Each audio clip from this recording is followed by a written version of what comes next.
Hello students, I hope you all are doing great. Well, I welcome you all in today's video, and today we are going to do future tense. Well, as you know that we have been doing English grammar, and in today's video also I'm going to teach you future tense. In the meantime, students, I just want to to just say to you all that please work hard, study hard, and just improve your English skills. That's what I want, because otherwise that's of no use, teaching English, studying English, reading English, writing English. You should be able to speak in English fluently, accurately, and just become like that, like 24/7 you're speaking English. And apart from that, focus on your overall personality and development, focus on your all developments, and focus on your behavior also, and your humanitarian qualities also, because we all are human, so we should have those things, we should have those qualities. Otherwise, how can you call yourself a human if you don't have all those things, or if you don't have all those traits in you? So imbibe them. Okay, so let's move towards our topic for today, and that is future tense. Future tense क्या होता है? जो उन events के बारे में बताता है जो future में होंगे. Future tense tells about the events which are going to happen in future. They will occur. वो नहीं हुए हैं, वो नहीं हुए थे, वो होंगे. फ्यूचर टेंस के 4 टाइप्स होते हैं. They are divided into 4 categories. पहला है आपका सिंपल फ्यूचर. जैसे कि मैं आपके सामने एक सेंटेंस बोलती हूँ कि आई शेल सिंग, मैं गाऊंगी. मैंने गाया नहीं है, ना गाया था, मैं गाऊंगी.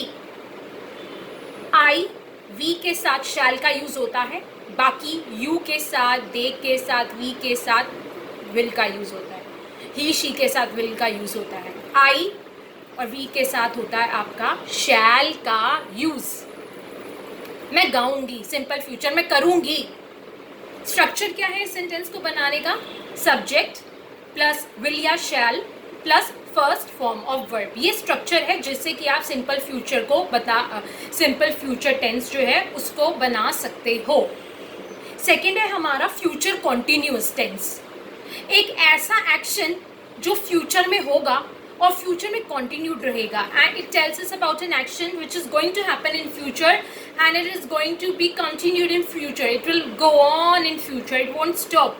जैसे कि I will be singing, I will be singing, मैं करती रहूंगी.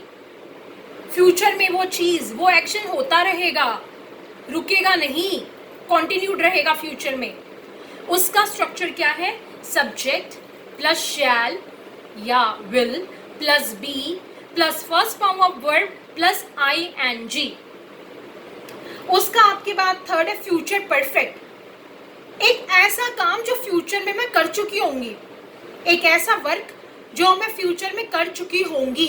जैसे I shall have loved, I shall have danced, मैं कर चुकी होंगी वो काम. आई शैल हैव संग, हो चुका होगा वो काम फ्यूचर में. फॉर्मूला क्या है इसका? स्ट्रक्चर क्या है? सब्जेक्ट प्लस शैल या विल प्लस हैव प्लस आपकी थर्ड फॉर्म ऑफ वर्ब.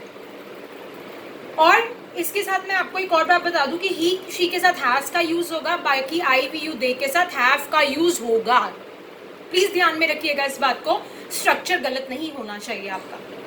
उसके बाद फोर्थ है हमारा फ्यूचर परफेक्ट कॉन्टिन्यूअस टेंस. एक ऐसा एक्शन जो आपका फ्यूचर में होगा, फ्यूचर में कंप्लीट होगा, और उसके किसी एक्शन से पहले कंप्लीट होगा और फिर दोबारा वो कंटिन्यूड रहेगा. जैसे कि आई शैल हैव बीन सिंगिंग, मैं गाती रहूंगी. खत्म हो जाएगी एक चीज और उसके बाद वो दोबारा आप उसको कंटिन्यू करते रहेंगे. इसका स्ट्रक्चर क्या है? सब्जेक्ट प्लस विल या shall plus have plus been plus first form of verb plus I N G. कुछ सेंटेंसेस में स्टूडेंट्स सिंस, फॉर और टाइम का भी यूज़ आता है, बट अभी मैंने आपको सिंपल स्ट्रक्चर ही बताया है. मैंने आपको फॉर और सिंस प्लस टाइम का नहीं बताया है इसमें, बिकॉज मैं थोड़ा सा चीज़ों को भी ईजी रखना चाहती हूँ. I hope you would have liked today's video and you would have understood the concepts. If you haven't understood, please message me so that I can improve my videos, and I'm going to surely answer your queries. And from tomorrow onwards we'll be continuing with more grammar topics, because you have to improve your base. And then, as I've told you, that become native like speakers of English language, and You know, just focus on your overall development and become the best human being on earth, on this planet, and just continue doing your best. That's what I want to tell you all, and I'll be meeting you tomorrow in another video. कल मैं दोबारा आपसे मिलूंगी दूसरी video में, and we'll be discussing more topics of English grammar, because I have to improve your English grammar at any cost. English grammar, English language, English literature, everything which is English, because I don't want you all to lag behind. और आप भी नहीं चाहेंगे कि आप पीछे रहें. आपको पढ़ना है, आपको बनना है. You have to speak in English 24/7. Till then, please take care of yourself, your family members, your community, and I'll be meeting you tomorrow in my another video with another topic. Till then, goodbye.